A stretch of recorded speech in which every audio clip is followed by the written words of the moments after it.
ശ്രമം തന്നെയാണ് പോലീസിന്റെ ഭാഗത്തു നിന്നുണ്ടാകുക എന്നുള്ളതാണ് നമ്മൾ മനസ്സിലാക്കുന്നത്. എന്തായാലും വലിയ സുരക്ഷ ഒരുക്കിക്കൊണ്ടാണ് ഇപ്പോൾ പ്രതി ഋതു ജയനെ ഇവിടേക്ക് എത്തിച്ചിരിക്കുന്നത്. എന്തായാലും തെളിവെടുപ്പ് പൂർത്തീകരിച്ചുകൊണ്ട് പുറത്തേക്ക് നീങ്ങുന്ന പോലീസ് സംഘം പുറത്തേക്ക് നീങ്ങുന്നതാണ് നമുക്ക് കാണാൻ കഴിയുന്നത്. ഇപ്പോൾ കണ്ടത് ഈ കൊലപാതകം നടന്ന വീടാണ്. അതിന്റെ തൊട്ട് ഓപ്പോസിറ്റ് തന്നെ തൊട്ട് സമീപത്ത് തന്നെയാണ് ഋതു ജയന്റെ വീടുമുള്ളത്. ഋതു ജയന്റെ വീട്ടിലും ഇപ്പോൾ പോലീസ് സംഘം പ്രതിയെ എത്തിച്ചിരിക്കുകയാണ്. എന്തായാലും അതിനുശേഷം ഇപ്പോൾ വീട്ടിലേക്ക് കൊലപാതകം നടന്ന വീട്ടിലേക്ക് തന്നെ തിരികെ പോകുന്നതാണ് നമുക്ക് കാണാൻ കഴിയുന്നത്. നേരത്തെ 5 ദിവസത്തേക്കാണ് ഋതു ജയനെ പോലീസ് കസ്റ്റഡിയിൽ വിട്ടിരുന്നത്. അതിന് പിന്നാലെ വിശദമായ ചോദ്യം ചെയ്യൽ പോലീസിന്റെ ഭാഗത്തു നിന്നും ഉണ്ടായിരുന്നു. ഒപ്പം തന്നെ നാളെ ഈ ഋതു ജയനെ തിരികെ നൽകേണ്ടതുണ്ട്. സ്വാഭാവികമായിട്ടും അതിന് മുന്നോടിയായിട്ട് കൂടിയാണ് ഇപ്പോൾ തെളിവെടുപ്പ് നടപടികളിലേക്ക് കൂടി കടന്നിരിക്കുന്നത്.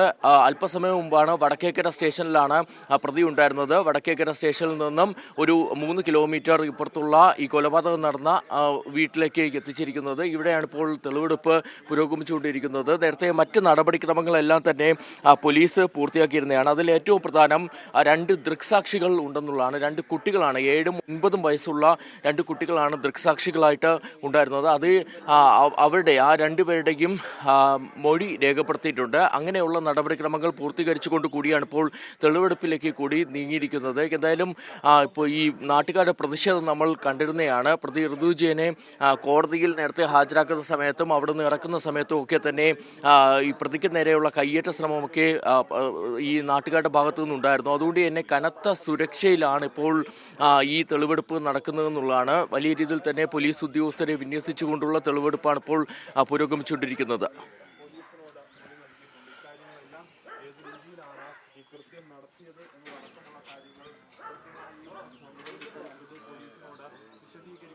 സാഹചര്യമാണ് ഈ വീടിനുള്ളിൽ ഉള്ളത്.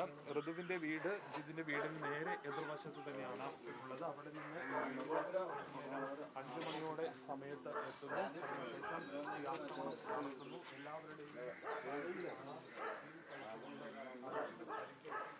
കാര്യമാണ്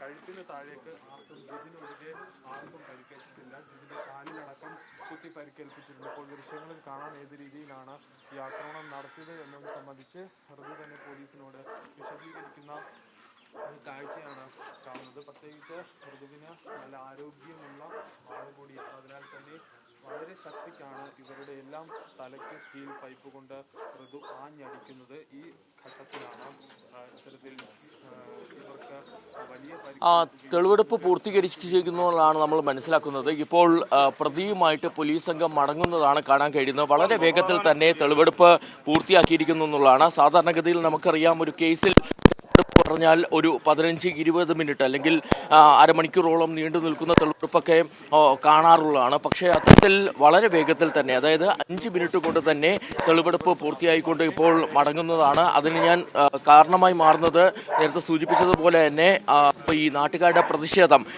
അതുകൂടി കണക്കിലെടുത്തുകൊണ്ടാണ് രാവിലെ തന്നെ തെളിവെടുപ്പ് നടത്താമെന്ന് തീരുമാനിച്ചത്. കഴിഞ്ഞ 3 ദിവസമായിട്ട് പ്രതി ഋതു